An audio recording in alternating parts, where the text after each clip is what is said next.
National Economic Council commends Nigeria's Sovereign Investment Authority's performance. Central Bank of Nigeria commences e-Naira Phase 2 as transactions hit 4 billion naira. Oil dips as slowdown worries limit price gains. This is Business Express on the network service of the NTA, and we are reaching you from Abuja, the nation's capital. I am Benny Adams, your guide.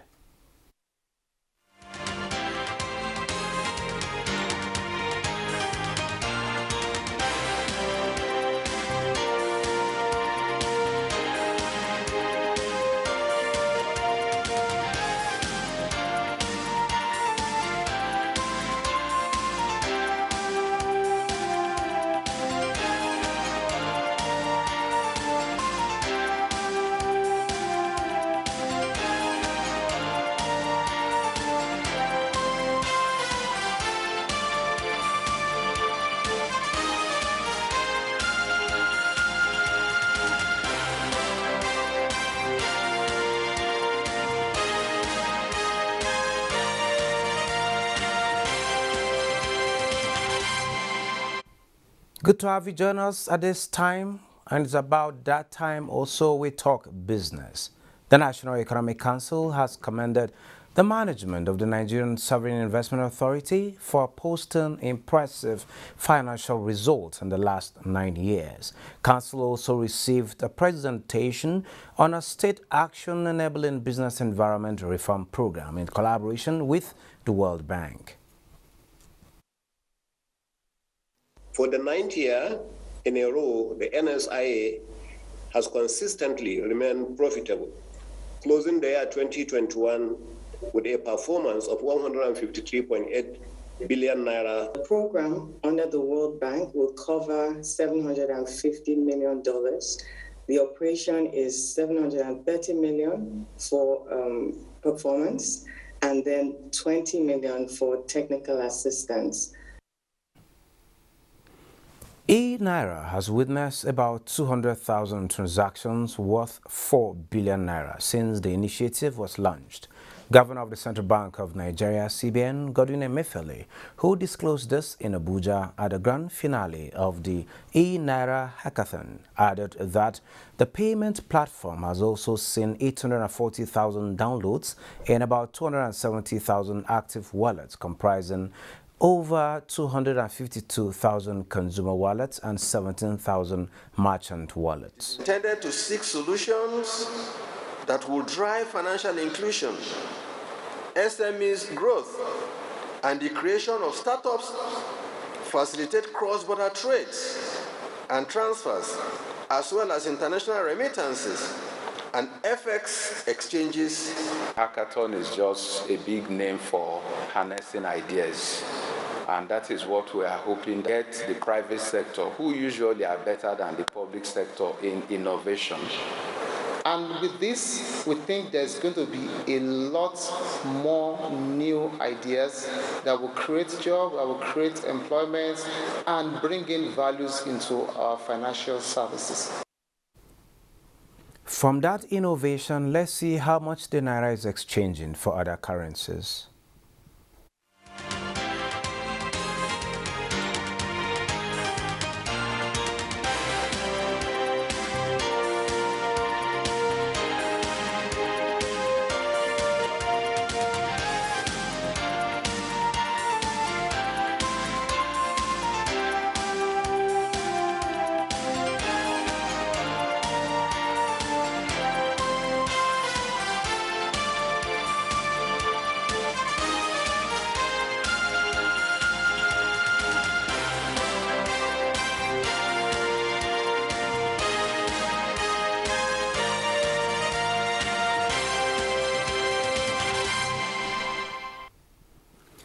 Making money is a sovereign human activity that is universally recognized as a natural right, and even in the face of economic uncertainties, today's global marketplace is still well, I say still provides opportunity for discerning investors and companies who are willing to look beyond obstacles of ideology and culture. This is why on Business Express for today, we will be taking a look at issues around wealth creation amid economic uncertainty. And to do justice to this is a financial advisor, MoneyWise International, Toyin Alasi. She joins us via Zoom from Lagos. Mrs. Alasi, you're welcome to Business Express. Thank you for having me today. Good. Let me start by asking you, what is wealth and what is wealth creation? Let's start from there. Yeah, all right. So wealth is basically an individual's net worth or a company's net worth. So you're talking about what the person owns as against what they owe. So that's what wealth is. And wealth creation is a process of amassing assets as against liabilities. So every time you're checking your net worth, you want to net off what you owe out of what you own. That's your net worth. So if you owe $1 million and you have $2 million, you own it, then your net worth is 2 million minus 1, and that is 1 million. So that's your wealth, basically. Okay, talking about wealth, as in what you have as against what you possibly owe, are we talking about the likes of the Yeah. Adenugas and the Dangotes? Well, yes, they are wealthy, but wealth creation is not exclusive to them. So what they've learned to do is to create assets in cash, in business, investments, and all of those. So anybody can actually take these principles and start working their way up the wealth ladder as well. So yes, they're wealthy, but wealth creation is not exclusive to them. Okay, in practical terms, possibly in our environment, can one actually create wealth from, let's say, starting with a capital of like 30,000 naira? Oh yeah, sure. It's 30,000 naira sounds little, but with 30,000 naira, there are a lot of places you can invest. Don't forget, it is what you do with the money that makes you wealthy. So that 30,000 naira, are you creating assets? If you are doing that, then regardless of where you put it, if you keep doing that consistently, you'll build wealth. So with 30,000 naira, you can invest on the stock market. With 30,000 naira, you can start a business. So, and those are assets that you're creating. So you can decide to save up the 30,000 naira in a high yielding savings account. That is some form of asset. So there's a lot you can do with 30,000 naira. Though it looks like it's small, but it can get you started. Over a long period of time, I guess. Yes, definitely. Wealth building takes time. It has to be put into an investment vehicle consistently over a period of time. That's how you build wealth. Okay, so are there laws or possibly rules one should abide to if one is going to build wealth, possibly from as low as the 30,000 naira we talk about? Yeah, so the first law is savings. So, regardless of how low you earn, you must set aside a portion of it consistently. Never spend all you earn. Once you have that in place, you can then start investing. So, you take that amount you're setting aside and you keep investing it in a particular investment vehicle consistently. And of course, you also have to then think about protecting your investments, but that's at a level, not at the early stage when you start. You may not need that, but as you grow, you then start thinking about protection issues like insurance and all of that. So there are different laws of wealth, but basically start with saving money, never spend all you earn, and then whatever you save up, set it aside in an investment vehicle consistently. That's the trick. How safe is the savings environment? Say again. How How safe is the safe? savings environment? Well, saving today, when you think about it for wealth creation, you may not want to save because you can't create wealth by saving money. Good. All right. It's just like a starting point. So, but when savings has its place, when you think about emergencies, when you think about basic needs, that's what you save for, short term goals. But when you're thinking wealth creation, you have to think investments.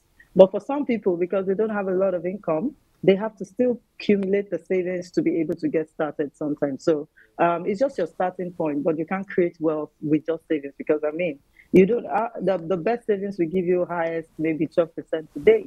And that does not come near an inflation of almost 20% as we speak right now. So saving is not very safe when you think wealth creation.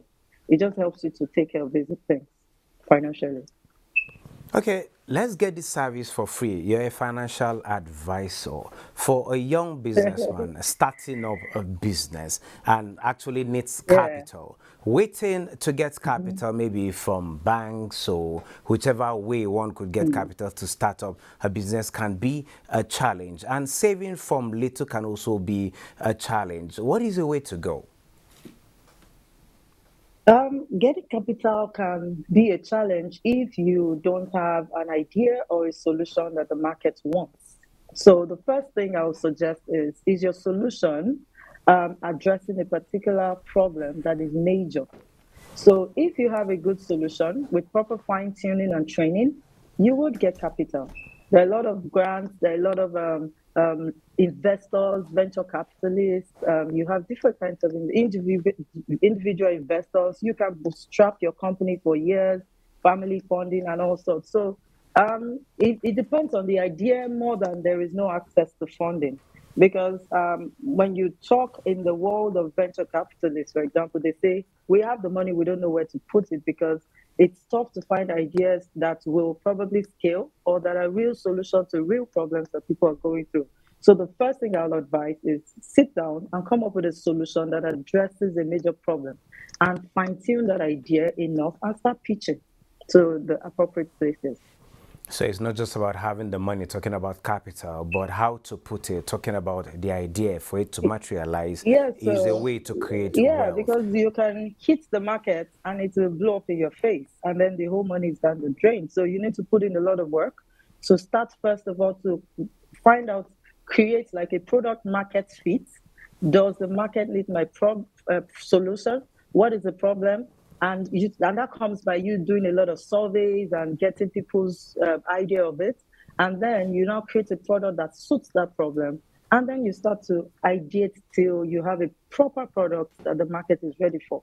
And that takes a process. So we need to sit down, put in the work beyond just the money. If you have good ideas, I dare to say that you'll have the right investors for them. Well, investment can be risky. What are those things to look out for to manage risk?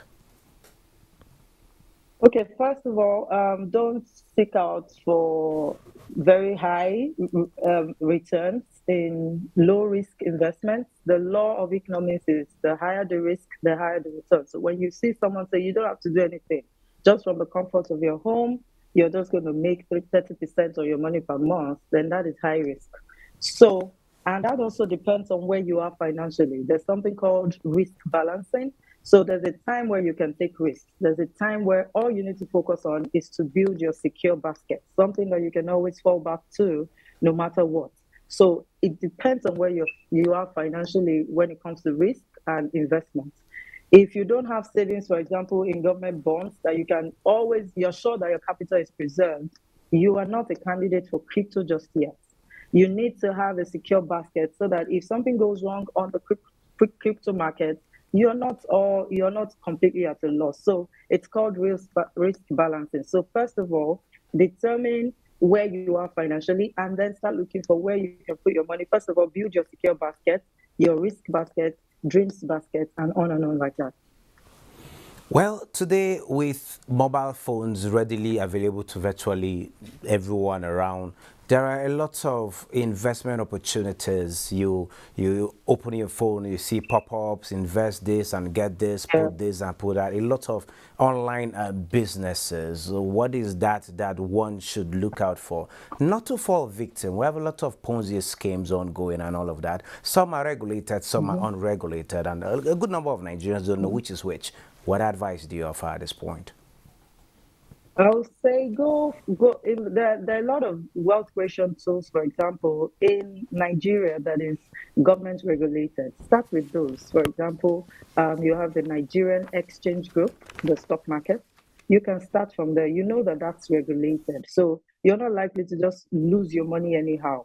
Start from there. The next one, you can use asset management firms. Like there are a lot of them. Just go to the SEC platform. You see all the licensed fund managers that you can start investing with. Always start from such secure platforms. Don't try to take steps on your own when you're not sure what you're supposed to do yet. So start from there, and then there has to be a lot of learning. If you don't understand that investment, first of all, don't invest in it. The first key to successful investing is actually to investigate. Make sure you have enough information on your hand before you go into it. So, but I would advise that you go with regulated industries. There are a lot of financial technology apps as well where you can invest today. Most of them are licensed. Go with the licensed ones. That way, you are making it some sort of protection for your funds. Well, in advanced economies, you hear people speak of financial or business advisors. Do you think Nigerians do this often, and should we do it? Yes, you're offering some free advice at this point, but for one to succeed in business, do you actually need an advisor that will keep tabs of your progress in business from startup to building up to accomplishment? Yes, you do. Categorically, yes. And I say that because from my experience working, I realized that the gap was actually in knowing what to do with my money the moment I started to earn money. So every employee or any business person, the moment you're starting out, you need an advisor in your corner. Now, it doesn't have to be paid. You can have them as friends. You can have them as mentors. You can have them as distant mentors, people you just follow online that you're learning from. But you must make sure that you're getting financial advice from time to time. It will make a whole difference in your financial journey if you start out with an advisor from the get-go. Well, before I let you go, we need one more or two more words of advice. In the face of these uncertainties, how can business owners preserve the wealth they have so that we have issues of inflation? Let such capital not be eroded. Yeah, so one of the first things you need to do is to look at places where your investment can be protected against inflation, and one of them is the stock market. You can buy shares. The stock market has yielded way above inflation consistently for years. So that's one place where you can protect your funds. You can also protect your funds a little by diversifying your portfolio. So instead of staying in one industry, you can spread around multiple industries. Remember during COVID, some industries actually gained from COVID, while some went down. So someone with an investment in multiple industries will not feel the 100% impact of COVID like someone who just had an investment. All puts, the proverbial, don't put all your eggs in one basket kind of thing. So diversify your investment. Also, there's some savings plan that helps you at least gain some money on your savings as against just leaving it in the bank, doing nothing. Up to 12%, 13%. You can use those vehicles as well.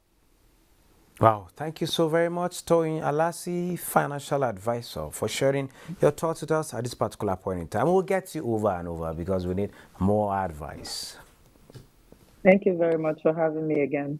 Moving on, the Federal Inland Revenue Service is urging corporate entities to not only remit their taxes as at when due, but also take advantage of Presidential Executive Order 007 of 2019, which allows for tax credit. This was at the presentation of certificate to management of the Nigerian Liquefied Natural Gas Limited, LNG, in Abuja. Over $10 billion US dollars as tax, and also giving back approximately $18 billion as dividend. The service recorded unprecedented collection of over 6 trillion in the year 2021 and has set its sights on higher performance this year. There is no doubt that the service can achieve its target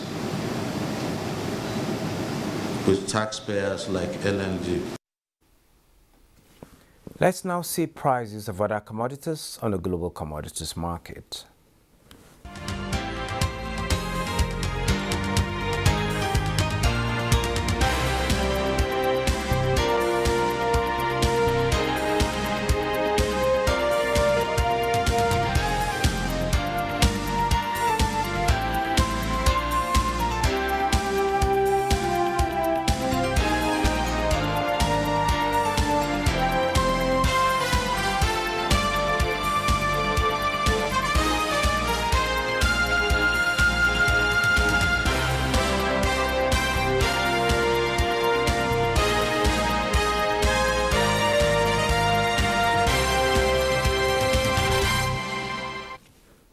The Nigerian stock market has continued to maintain its positive as one of the best performing stock markets in the world despite global economic crisis. This is coming as stakeholders of the sector strategize on how to improve on this feat at the Securities and Exchange Commission's second virtual capital market committee meeting in Abuja. Continue to work towards reducing the volume of unclaimed dividends and reiterated that stiff penalties will be meted out to any stakeholder whose action appears to frustrate the efforts of the Commission on this objective. The Commission noted that in spite of its efforts in the implementation of the Electronic Dividend Mandate Management System, EDMMS, investors have continued to lament the delayed payments of e-dividend and the cumbersome manual process, among other shortcomings. A large number of investors are also still unaware of the EDMMS and have not mandated their accounts. The Commission will, however, continue to create awareness in this regard. Capital market operators must also do more to demonstrate through their activities an efficient capital market that prioritizes the interests of investors. And the capital markets in Nigeria closed trading for the week on a negative note. The NGX all-share index depreciated to 49,370.62 basis points. 132.232 million shares were traded by investors on the floor of the exchange in 3,045 deals, valued at 1.625 billion naira. Market capitalization dropped to 26.628 trillion. Jais Bank and ICO Insurance were among the top traders for the day. And now a quick look at the global market. Investor sentiment has been warm on the global stock market since midweek, after minutes from the Federal Reserve's July meeting showed policymakers would not consider pulling back on interest rate hikes until inflation came down substantially. European markets were lower Friday, tracking global uncertainty as investors chart the course for monetary policy. The DAX dipped 0.64%, the CAC also declined 0.43%, and the FTSE gained just 0.07%. U.S. stock futures were also lower on Friday, dimming hopes that the S&P 500 could grind out another positive week. Futures for the S&P 500 fell 0.8%, while those tied to the Dow Jones Industrial Average dipped 0.63%, and Nasdaq 100 futures sank 0.88%. Markets in Asia Pacific were mixed, taking their cues from a muted Wall Street. Japan's Nikkei 225 finished flat at 28,930.33. The Shanghai Composite fell 0.59% to 3,258.08, and the Hang Seng Index closed 0.05% higher at 19,773.03. While this week has seen relatively muted moves in African markets, the region saw even more negative sentiment this Friday as nearly all stocks were in red, with only Ghana's GSE Composite marginally positive. Global Update ends Business Express for today. A fresh edition will come your way on Monday by 3 p.m. Do join us then.